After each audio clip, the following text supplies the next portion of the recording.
Ich bin ein Berliner. Je vous ai compris. The Taliban. And never again. This is all wrong. Bonsoir à toutes et à tous et bienvenue sur Géoposé. Pour ce nouvel épisode, je souhaiterais vous transporter sur une terre plus que millénaire et à la géographie riche.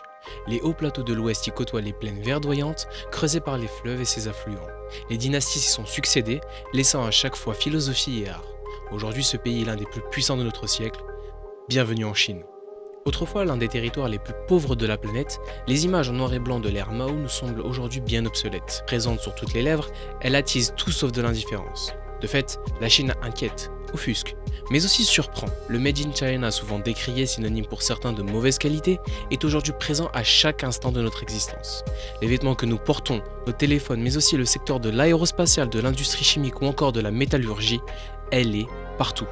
Pourtant, la Chine est en réalité elle-même obsédée depuis longtemps par sa propre production, la faisant d'une manière effrénée avec un respect pour les droits humains très discutable.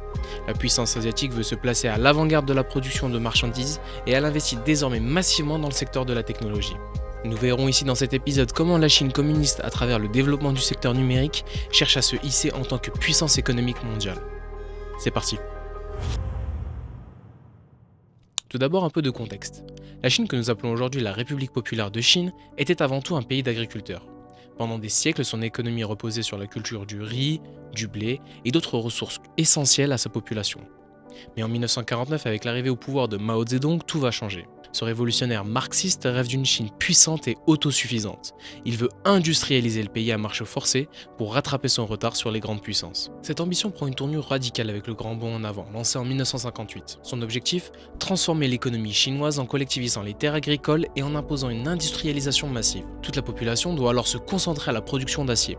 Le problème est que cette course effrénée à la production se fait dans des conditions difficiles. Famine, épuisement et travail forcé, la politique menée par l'obsession de la production se fera au prix de millions de vies. Face au désastre du grand bond en avant, la Chine va amorcer un nouveau tournant après la mort de Mao. Le nouveau leader Deng Xiaoping lance pendant les années 80 une série de réformes économiques qui vont changer l'économie du pays. Son idée, ouvrir la Chine au marché extérieur, c'est ce qu'on appelle l'économie socialiste de marché, un mélange entre communisme et capitalisme. Et ça fonctionne, car dès cet instant, la croissance chinoise explose avec un PIB qui frôle les 10% par an. Quand on sait que nous en France on rêve de faire 3% de PIB, dans une période de guerre froide, les États-Unis vont établir un rapprochement avec la Chine afin de faire un contrepoids stratégique à l'URSS.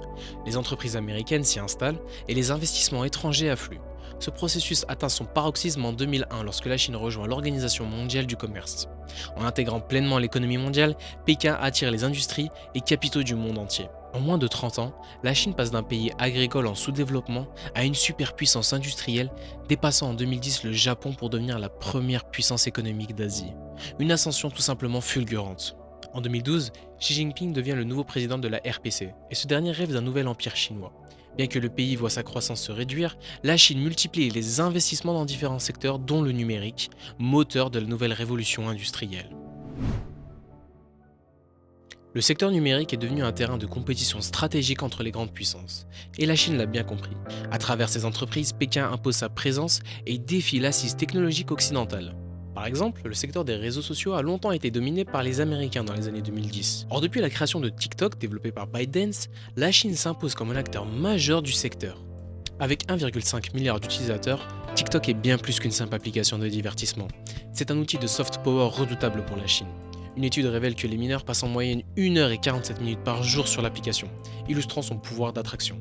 Cependant, cette popularité s'accompagne de préoccupations croissantes concernant la gestion des données personnelles. Derrière ces vidéos virales et son algorithme ultra efficace, la plateforme cristallise les tensions entre Pékin et l'Occident. La Cour suprême américaine est allée jusqu'à interdire TikTok sur son territoire le 19 janvier dernier. Cette décision, contournée par un décret de Donald Trump, oblige désormais l'application à une vente forcée de sa branche américaine par un acheteur du même État. Mais TikTok n'est pas le seul levier de puissance numérique chinois. L'apparition de la start-up DeepSeek est arrivée comme une bombe sur le marché de l'IA générative fin janvier. Ce modèle se distingue par son caractère open source et son développement qui n'aurait coûté que 5,5 millions de dollars. À titre de comparaison, on estime que ChatGPT aurait engrangé plusieurs centaines de millions pour son développement. Cette avancée a ébranlé le secteur technologique, entraînant une chute notable des actions de plusieurs entreprises américaines. C'est le cas de Nvidia, leader dans la fabrication de puces graphiques, élément essentiel à l'IA.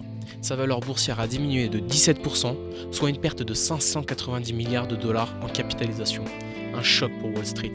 DeepSeek démontre ainsi la capacité de la Chine à rivaliser dans la course effrénée à l'intelligence artificielle, remettant en question la domination des géants américains.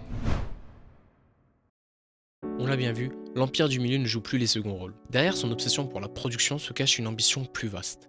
Redonner à la Chine sa grandeur d'antan, une puissance transposée dans l'ère moderne. Que ce soit avec TikTok ou DeepSeek, la course au numérique est lancée et ne fait que s'intensifier. Taïwan, qui détient aujourd'hui 50% de la production mondiale de puces électroniques, fait aujourd'hui les frais des ambitions sino-américaines.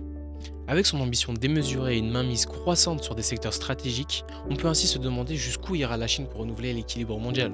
Peut-elle surplanter les États-Unis dans les domaines clés du numérique? Existe-t-il un risque que des informations soient exploitées par Pékin à des fins de surveillance ou d'influence? Partagez vos réflexions en commentaire et restez connectés pour suivre cette transformation historique. Mais n'oubliez pas, gardons un œil sur l'avenir mais ne négligeons pas le présent, car c'est aujourd'hui que se bâtit demain. Merci.